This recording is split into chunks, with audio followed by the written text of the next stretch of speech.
Good morning, everybody. Ma Terry here, along with our fabulous co star, Miss Lucy. Oh my gosh, we had an excellent interview with Jake yesterday, and I want to give you some of the highlights.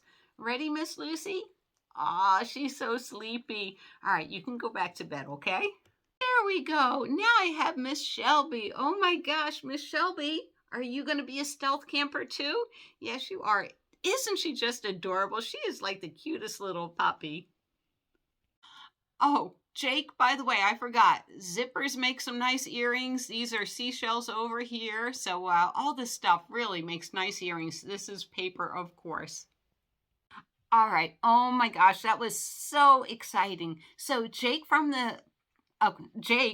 across the pond called me. I'm so excited I can't even speak. And he wanted to do an interview basically about nomad land and being a nomad in America. Ah, all right. So I'm going to answer some of the questions, expand on it a little bit, because he had one good question. When did you stop being afraid of stealth camping? So, for the viewers that don't know what stealth camping is, I stealth camp mostly at apartment complexes. And basically, what it is, you get in maybe at 10 o'clock at night, you pull into the parking space and, street parking and make sure everything's quiet, the lights are off, make sure nobody watches you, and then I jump into the back of my van and go to sleep for the night. Then at 6 o'clock in the morning, when the first alarm goes off, I peek my little head through the curtains, make sure nobody's there walking their dog, jump up into the driver's seat, and we take off. That is stealth camping, and I do it all around the country. I'll do it at Walmarts too, especially if they say no overnight camping. But when did I stop being afraid of stealth camping? There's a lot to be afraid of stealth camping. Uh, Mainly the police knocking on your door, or someone else knocking on your door, or someone breaking into the van. But being a camper, and I've told you all my story of how I set up my little apartment and how I slowly got into my Prius camping. And thank you, Sue Ann, for talking me off the ledge on that one. I never thought I would enjoy stealth camping as much as I do. Um, but it took me about a year. Really, it really did. I would go and venture to small little places, like in Riverside, California. They would have first Thursdays to where the art museums were free. And from Redlands to Riverside, it's about 15 miles. And it's like, and the art museum would be open till like 8, 9 o'clock at night when the art walk was over with. And 9 o'clock at night, I don't feel like driving back to Redlands or Loma Linda and stealth camping. So it's like, where can I camp here? And little by little, I started venturing out. And then my sister called me from the East Coast.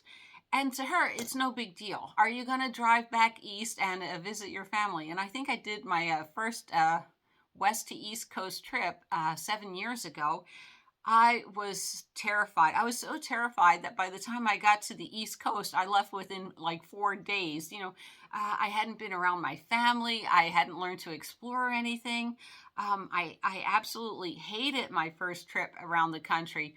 And it's funny. I think right about then, all right. So I got to the East Coast, and my family didn't know what to make of me because I've been living in California for 40 years. They may have seen me like 3 times in 40 years because I don't like flying.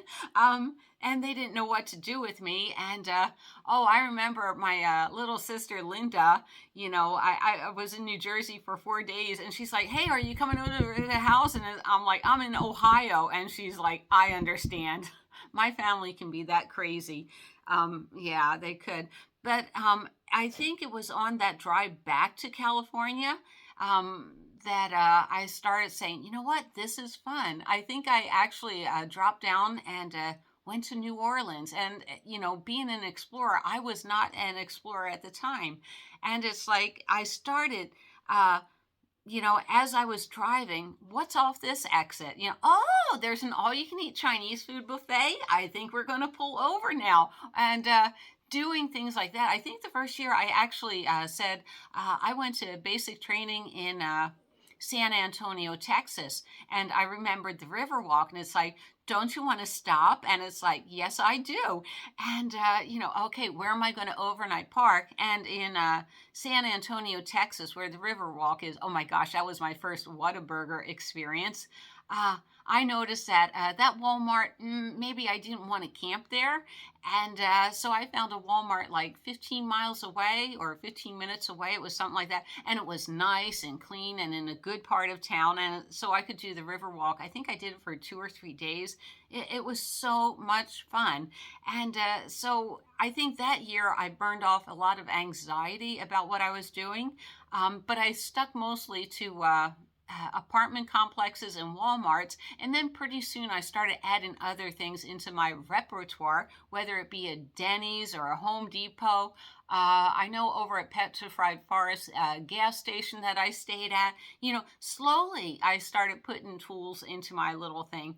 And, so I think it was after that trip, I really got into it. It's like, wow, not only is it freedom, but it's powerful to find out where all you can go and what all you can do.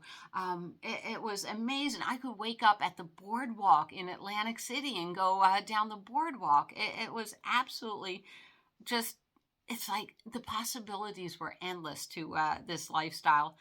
And for the first time, on that road trip back, it's like, this is a good thing. Why am I rushing back to get to an apartment?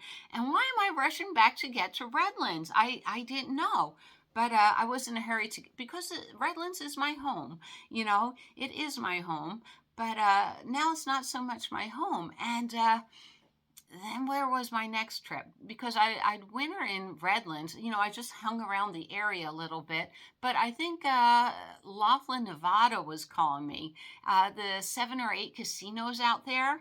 And oh, I just heard the Colorado Belle, they're refurbishing. It should be up by this summer. So yay. I'm so excited about that. I can't wait to get in and take videos of that. It'll be wonderful.